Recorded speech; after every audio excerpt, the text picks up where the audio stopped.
वाक्य कई तरह के होते हैं। एक क्रिया वाले भी होते हैं।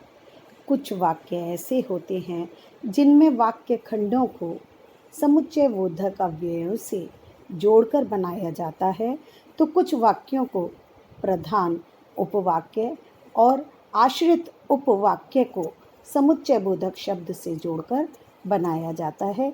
कहीं निषेधात्मक वाक्य होते हैं, कहीं ऐसे वाक्य होते हैं जिनमें प्रश्न सूचक शब्दों का प्रयोग किया जाता है।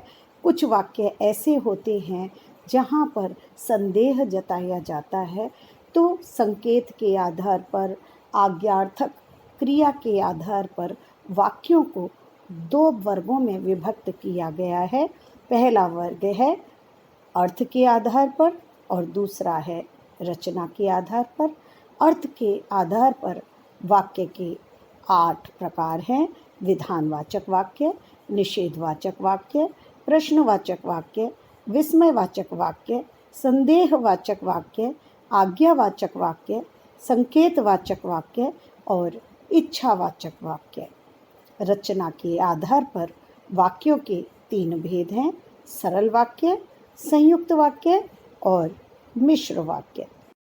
विधानवाचक वाक्य जिन वाक्यों में किसी कार्य को करने, होने या न होने की स्थिति या अवस्था का बोध कराया जाता है, उन वाक्यों को हम विधानवाचक वाक्य कहते हैं।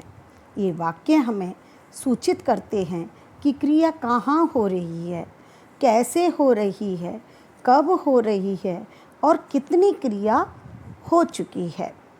जैसे पक्षी चहक रहे हैं।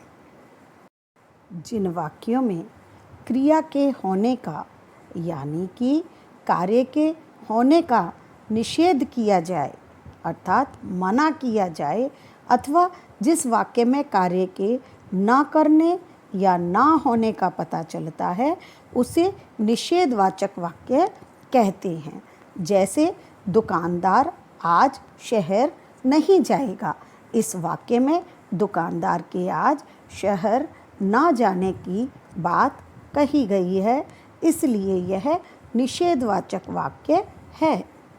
जिन वाक्यों में किसी प्रकार का प्रश्न पूछा जाता है, अर्थात प्रश्न पूछने का आभास होता है, या ऐसे कह सकते हैं कि जिस वाक्य से यह पता चलता है कि किसी से कोई प्रश्न पूछ रहा है, अर्थात जिन वाक्यों में कोई ना कोई प्रश्न सूचक शब्द दिया होता है, उन्हें हम प्रश्नवाचक वाक्य कहते हैं। जैसे मामी जी कब आएंगी? यहाँ पर मामी जी के आने के ऊपर प्रश्न किया जा रहा है कि वो कब आएंगी। जिस वाक्य में आश्चर्य, हर्ष, शोक, घृणा तथा क्रोध आदि का भाव प्रकट होता है, उसे विस्मयवाचक वाक्य कहते हैं। जैसे छी छी, तुमने यहाँ कितनी गंदगी फैला रखी है। इस वाक्य में फैली हुई गंदगी को देखकर मन में घृणा का भाव पैदा हो रहा है, जिसके लिए यहाँ छी छी शब्दों का प्रयोग किया गया है, जो कि विस्मयबोधक शब्द हैं। अतः यहाँ विस्मयवाचक वाक्य है। जिस वाक्य में कार्य के होने में संदेह प्रकट हो, उसे संदेहवाचक वाक्य कहते हैं। जैसे शायद इस वर्ष सर्दी अधिक नहीं पड़ेगी। शायद शब्द संदेह पैदा कर रहा है। यहाँ सर्दी अधिक पड़ने की संभावना नहीं है, इसलिए यह संदेहवाचक वाक्य है। आज्ञावाचक वाक्य जिस वाक्य में आज्ञा, अनुमति, प्रार्थना, आदेश, निवेदन आदि का भाव प्रकट होता है, उसे आज्ञावाचक वाक्य कहते हैं। जैसे खेत में जाकर सिंचाई करो। यहाँ कोई किसी को आदेश दे रहा है कि वह जाए और जाकर खेत में सिंचाई का कार्य करे।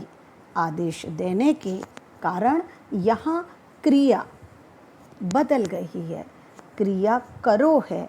करो अर्थात कोई आदेश दे रहा है, इसलिए यह आज्ञावाचक वाक्य है।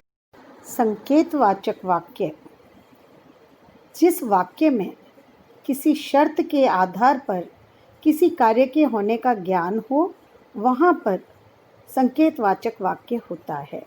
या फिर ये कहें कि किसी कार्य को करने के पीछे किसी शर्त का संकेत दिया हो, तो वहाँ संकेतवाचक वाक्य होता है। जैसे यदि पिताजी कहेंगे तो मैं शहर जाऊँगा। मैं शहर जाना चाहता हूँ, लेकिन मैं शहर तभी जाऊँगा जब पिताजी कहेंगे। यानी शर्त है यहाँ कि पिताजी के कहने पर अर्थात पिताजी की अनुमति मिलने पर ही मैं शहर जाऊँगा।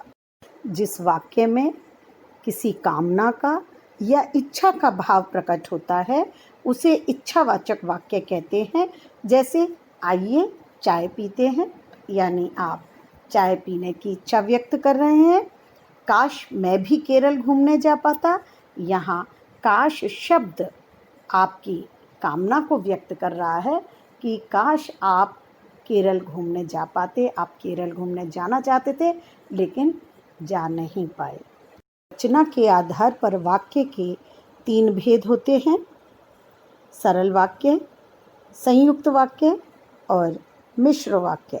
जिस वाक्य में कर्ता एक हो या अनेक किंतु क्रिया एक ही होती है, उसे सरल वाक्य कहते हैं। इन चित्रों को देखिए और वाक्यों को देखिए। छात्र पुस्तक पढ़ते हैं, यहाँ कर्ता बहुवचन का है, क्रिया भी बहुवचन की है, किंतु एक ही क्रिया है। दूसरे वाक्य में देखिए, माया, शिखा और दीपा खेलती हैं, यहाँ कई लड़कियों का जिक्र किया गया है, लेकिन क्रिया एक ही है, अतः यह सरल वाक्य है।